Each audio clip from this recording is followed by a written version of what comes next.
नमस्कार दोस्तों। इस वीडियो में बहुत ही इंपॉर्टेंट टॉपिक पर बात करेंगे, constitutional development under British rule. आपको पता होगा ब्रिटिश इंडिया में ब्रिटिशर्स ने बहुत सारे एक्ट पास किए और जिसके तहत अपनी एडमिनिस्ट्रेशन को सुदृढ़ बनाया। तो इस वीडियो में हम लोग बात करेंगे कि वो कौन कौन से एक्ट थे। अब देखिए, ये टॉपिक एग्जाम के लिए काफ़ी ज़्यादा इंपॉर्टेंट है। पास्ट ईयर में काफ़ी सारे इस टॉपिक से क्वेश्चन आए हुए हैं, उन सारे पीवाईक्यूज़ को भी सॉल्व करेंगे। इवन यूपीएससी में भी काफ़ी सारे क्वेश्चन आते हैं इस टॉपिक से। उन सारे क्वेश्चन को करेंगे। उसके बाद स्टेट पीएससीज और डिफरेंट एग्जाम्स के क्वेश्चन करेंगे ताकि हमें आइडिया मिल जाए कि इस टॉपिक से क्वेश्चन किस तरह से आते हैं। सबसे पहले बेसिक चीज़ें कवर करते हैं, उसके बाद नेक्स्ट वीडियो में सारे क्वेश्चंस करेंगे। चलिए शुरुआत करते हैं। सबसे पहले एक ब्रीफ टाइमलाइन के ऊपर बात कर लेते हैं। इसे हम लोग हेडिंग्स में सब डिवाइड करके पढ़ेंगे। 1773 में जो रेगुलेटिंग एक्ट आया, फिर 20 सालों के बाद चार्टर एक्ट, फिर 20 सालों के बाद अगेन 1813 में चार्टर एक्ट आया, फिर 1833 का चार्टर एक्ट, फिर 20 सालों के बाद आप देख सकते हैं 1853 का चार्टर एक्ट आया। और उसके बाद फिर चीज़ें कंटिन्यूसली 20 ईयर्स में ना चल के आगे बढ़ के कुछ गैप में चलने लगी। चलिए one by one study start करते हैं इसकी। ये तमिलनाडु हिस्ट्री की बुक है, बट मैंने इसके शॉर्ट नोट्स भी तैयार रखे हैं ताकि आपको चीज़ें आसानी से रिवाइज कर सकें आप। सबसे पहले स्टार्ट करते हैं रेगुलेटिंग एक्ट ऑफ 1773 से। देखिए, जब ये रेगुलेटिंग एक्ट आया तो फिर रेगुलेटिंग एक्ट लाने की वजह क्या बनी। जैसा कि नाम से पता चल रहा है रेगुलेटिंग एक्ट, इस एक्ट का ये काम होगा कि जो एडमिनिस्ट्रेशन चल रहा है ईस्ट इंडिया कंपनी के द्वारा, वो जिन्होंने व्यापार के साथ साथ अब वो इंटरनल अफेयर्स में भी अब इन्वॉल्व होना शुरू हो गए हैं, उसे रेगुलेट करने के लिए क्या क्या प्रोविजंस लाए गए। इसके ब्रीफ बैकग्राउंड को समझते हैं। 1765 में ट्रीटी ऑफ इलाहाबाद हुआ, आपने ये पढ़ा होगा हिस्ट्री में। और इसके बाद ईस्ट इंडिया कंपनी को टेरिटोरियल पावर भी दे दी गई और साथ के साथ बहुत बड़े एरिया में दीवानी राइट्स प्रदान कर दी गई। अब इसमें क्या होता था, ईस्ट इंडिया कंपनी का एडमिनिस्ट्रेशन अच्छा नहीं चल रहा था। क्यों? क्योंकि करप्शन बहुत ही ज़्यादा था। करप्शन इन द सेंस, देखिए क्या होता था, ईस्ट इंडिया कंपनी के जो सर्वेंट्स होते थे उन्हें बहुत ही कम सैलरी दी जाती थी कंपनी के द्वारा, तो वो अदर मेथड्स का यूज़ करते थे, जैसे ब्राइबरी हो गई और भी बहुत तरह की प्राइवेट ट्रेड हो गए। इससे क्या होता था, कंपनी दिन प्रतिदिन घाटे में जा रही थी। उसके बाद जब फेमाइन ब्रोक हुआ तो उससे और भी ज़्यादा एग्रीकल्चरिस्ट अफेक्ट हुए और ईस्ट इंडिया कंपनी को और भी ज़्यादा घाटा हुआ। रेवेन्यू कलेक्शन बहुत ही ज़्यादा पुअर हुआ। इसके बाद in short the company was in the brink of bankruptcy. उसके बाद कंपनी इतनी ज़्यादा घाटे में आ गई ईस्ट इंडिया कंपनी कि वो दिवालिया बैंक्रप्सी की कगार पर पहुँच गई। ना इसी चीज़ को हैंडल करने के लिए 1773 में ईस्ट इंडिया कंपनी ने ब्रिटिश गवर्नमेंट को अप्रोच किया। ब्रिटिश सरकार से मदद लोन लेने के लिए, इमीडिएट लोन लेने के लिए अप्रोच किया। अब इसके बाद क्या हुआ, इसी सर्कमस्टेंसेज में इंग्लैंड की पार्लियामेंट ने कहा कि ठीक है, अब हम कंपनी के अफेयर्स को रेगुलेट करना शुरू कर देंगे। उस टाइम पे प्राइम मिनिस्टर कौन थे इंग्लैंड के? Lord north. इन्होंने एक कमेटी बनाई ताकि वो ईस्ट इंडिया कंपनी में कौन कौन सी मेल प्रैक्टिसेस चल रही हैं उसे इंक्वायर कर सके और उसके अकॉर्डिंग सुझाव और आगे चल के क्या रेगुलेट करना है, किस तरह से चीज़ें चलानी है, उन चीज़ों पर काम किया जा सके। इसी पर्पज़ के लिए रेगुलेटिंग एक्ट बनाया गया। ये अब रेगुलेटिंग एक्ट क्यों लाया गया, इसके पर्पस पर हमने बात कर ली। अब हमें पर्पस से क्वेश्चन एग्जाम में नहीं देखने को मिलेंगे, प्रोविजन से ही क्वेश्चन आते हैं। बट बैकग्राउंड अगर आपको पता चलेगा हिस्ट्री में तो आप कनेक्ट कर पाएंगे, और हिस्ट्री में कनेक्ट करना बहुत ज़रूरी होता है ताकि आप चीज़ें रटने की बजाय चीज़ें समझ सकें। अब आइए एक एक करके प्रोविजंस को समझते हैं। सबसे फर्स्ट प्रोविज़न है कि जो मेंबर्स थे कोर्ट ऑफ डायरेक्टर के, उसे 1 साल से बढ़ा करके उनकी सदस्यता को 4 साल कर दिया गया। अब ये कोर्ट ऑफ डायरेक्टर क्या था? कोर्ट ऑफ डायरेक्टर एक बॉडी थी कंपनी की जिसका काम था गवर्न करना एडमिनिस्ट्रेशन को कि किस तरह से ईस्ट इंडिया कंपनी अपना फंक्शन करेगी। उसके मेंबर्स के टर्म को 1 साल से बढ़ा करके 4 साल कर दिया गया। इसके पीछे का रीज़न ये था ताकि वो लोग तुरंत प्रलोभन में ना पड़े। होता क्या था कि जब बहुत ही शॉर्ट टर्म टेन्योर रहता था तो वो प्राइवेट ट्रेड में फंसने लग जाते थे। अब देखिए 1/4 जो है उसे वो रिटायर कर दिए जा रहे थे हर साल, और रिटायरिंग डायरेक्टर को फिर से री एलिजिबल के लिए, री अपॉइंटमेंट के लिए उन्हें इन एलिजिबल बना दिया गया। अब इसके पीछे क्या रीज़न था? रीज़न अगेन वही, करप्शन को रोकना इन लोगों का सबसे प्रमुख रीज़न था। तो जब वो फिर से री इलेक्ट ही नहीं होंगे तो करप्शन कम होगा। नेक्स्ट, बंगाल के गवर्नर को बंगाल का गवर्नर जनरल बना दिया गया। ठीक है, यहाँ पे फोर्ट विलियम भी मेंशन है क्योंकि फोर्ट विलियम के थ्रू ही कंट्रोल हो रहा था, और उनका टेन्योर कितने साल का कर दिया गया? 5 साल का। गवर्नर जनरल को हेल्प करने के लिए एक काउंसिल बनाई गई जिसमें 4 मेंबर्स रखे गए। अब 4 मेंबर्स में डिसीजन किस बेसिस पे होता? डिसीजन हो रहा था किस बेसिस पे? इन लोग 2 ग्रुप में बट जाते हैं, 2 और 2 का। इसके बाद कास्टिंग वोट की पावर होती गवर्नर जनरल को, यानी एट द अल्टीमेट जब ये 2 पार्ट में बट जाती तो गवर्नर जनरल के पास ये पावर होता कि किस डिसीजन को माना जाए। 1773 के टाइम पे 3 ब्रिटिश प्रेसिडेंसीज थी। सबसे जो मेन कॉमन जो मानी जाती है, पहली थी बंगाल, दूसरा मद्रास और तीसरा बॉम्बे। बट इन तीनों में बंगाल को सुप्रीम बना दिया गया, बंगाल के गवर्नर जनरल को सबसे प्रमुख बना दिया गया, और इन दोनों जो मद्रास और बॉम्बे प्रेसिडेंसीज है इन्हें सबऑर्डिनेट बना दिया गया। 1773 के रेगुलेटिंग एक्ट के तहत एक और प्रमुख काम किया गया। 1774 में सुप्रीम कोर्ट कलकत्ता में एस्टेब्लिश की गई। ये ईयर आप ध्यान रख लीजिए, 1774 है, और सुप्रीम कोर्ट की बात की जा रही है, ना कि हाई कोर्ट की। अभी आप देखेंगे कि ये सुप्रीम कोर्ट क्यों है और ये आखिर क्या रीज़न थी सुप्रीम कोर्ट कलकत्ता में ही बनाने की। रॉयल चार्टर के द्वारा इसे एस्टेब्लिश कर दिया। कंपनी के मेंबर्स को सख्त से सख्त आदेश दिया गया कि आपको किसी भी तरह के प्राइवेट ट्रेड में इन्वॉल्व नहीं होना है, आपको अलग से व्यापार नहीं करना है, और ब्राइबरी किसी भी कीमत पर नहीं लेनी है। आइए इसे क्विकली रिकैप करते हैं। सबसे पहले हमने बात की थी कि बंगाल के गवर्नर को बंगाल का गवर्नर जनरल बना दिया गया। आपको ये बताना है कि बंगाल के फर्स्ट गवर्नर जनरल कौन बने इस रेगुलेटिंग एक्ट के तहत। दूसरा इंपॉर्टेंट पॉइंट है, बॉम्बे मद्रास प्रेसिडेंसी को सब ऑर्डिनेट बना दिया गया, यानी अब डिसीजन जो है वो बंगाल के गवर्नर जनरल का प्रमुख माना जाएगा और बॉम्बे और मद्रास को सब ऑर्डिनेट माना जाएगा। नेक्स्ट देखिए, कलकत्ता में सुप्रीम कोर्ट की स्थापना की गई, जिसमें एक चीफ जस्टिस थे और 3 अदर जजेस थे। फर्स्ट चीफ जस्टिस का नाम आप ध्यान रख लीजिए, बार बार एग्जाम में ये पूछा जाता है, Elijah Impey. Next important point था, ईस्ट इंडिया कंपनी के सर्वेंट्स को मना किया गया कि वो किसी भी प्रकार के प्राइवेट ट्रेड में इंगेज ना हो और ब्राइब किसी भी कीमत पर ना लें। रेगुलेटिंग एक्ट 1773 ज़्यादा दिनों तक टिका नहीं, उसके बाद पिट्स इंडिया एक्ट लाया गया।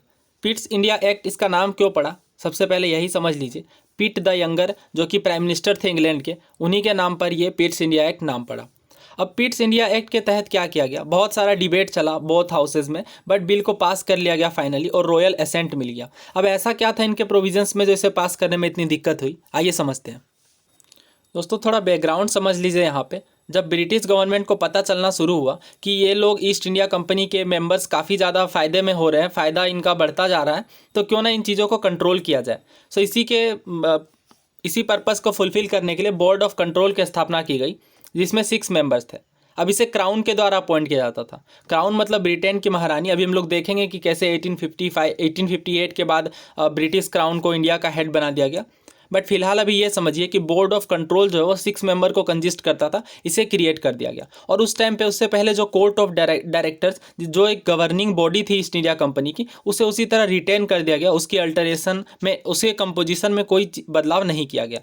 बट हुआ क्या, बोर्ड ऑफ कंट्रोल को कमर्शियल पावर दे दी गई जो कि काफ़ी ज़्यादा पावर्स थी, और कोर्ट ऑफ डायरेक्टर की वैल्यू घटती गई।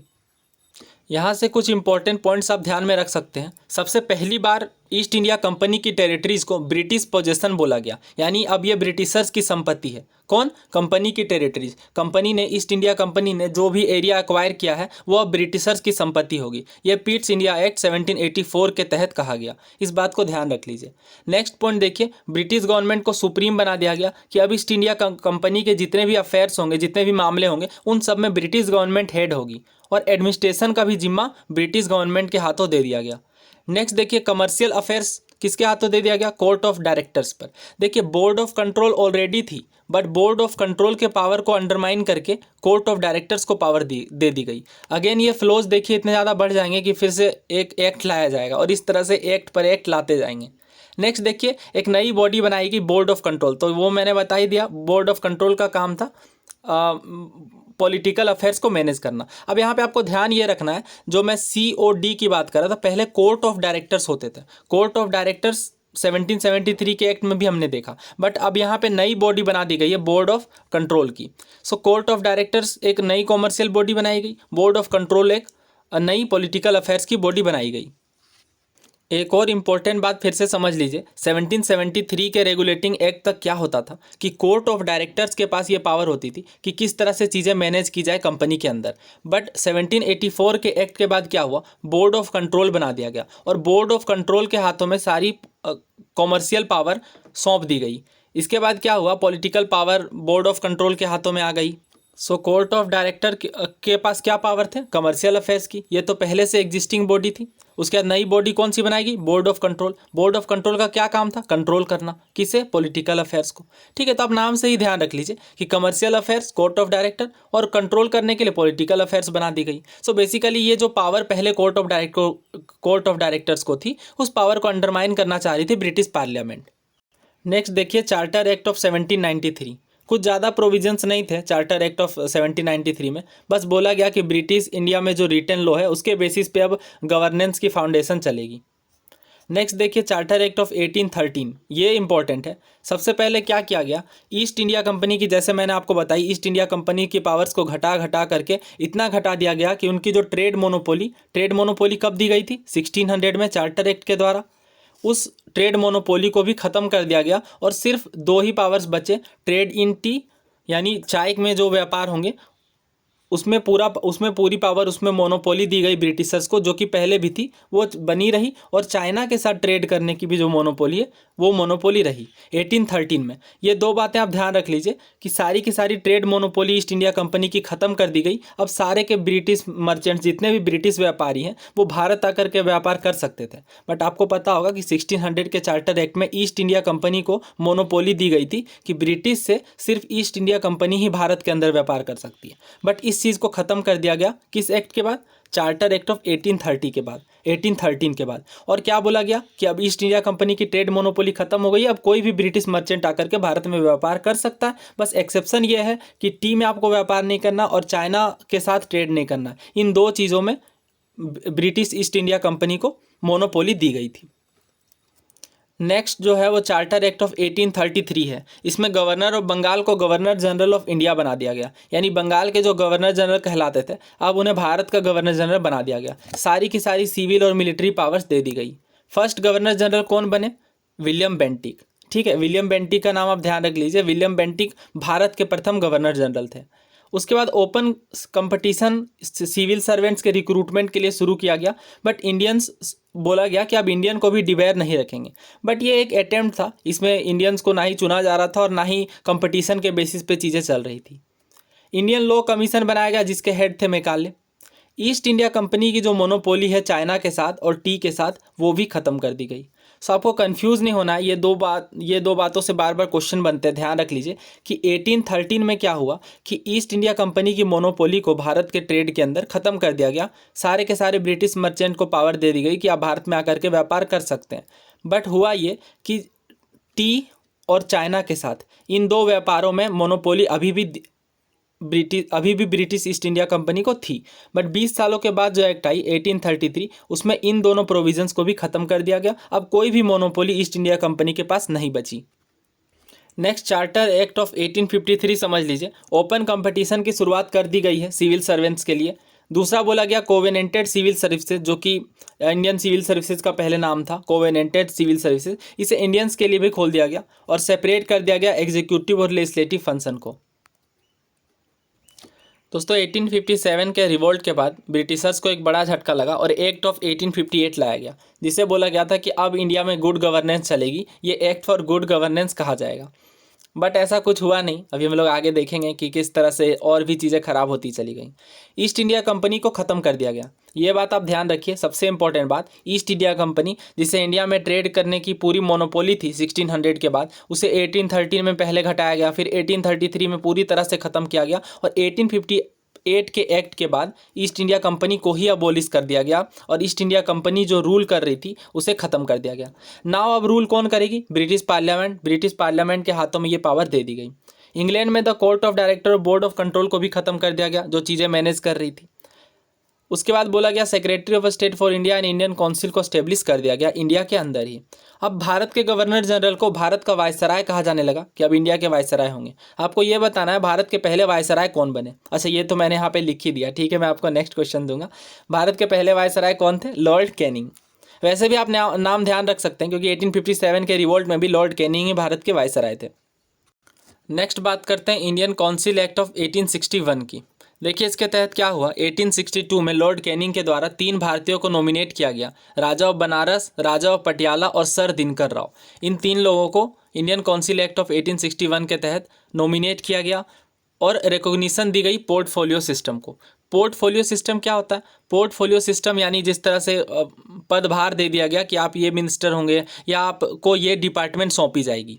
उसके बाद वायसराय को ये पावर दिया गया कि वो ऑर्डिनेंस इशू कर सकते हैं, जिस तरह से अभी इंडियन प्रेसिडेंट इशू करते हैं, थोड़ा बहुत उसी तरह से था। क्योंकि जब लेजिस्लेटिव असेंबली कॉन्करेंस में नहीं होगी यानी इमरजेंसी की सिचुएशन होगी, तब वायसराय को ये पावर होगी कि वो ऑर्डिनेंस इशू कर सकते हैं, जिसकी टाइम कितनी होगी? Time period 6 month.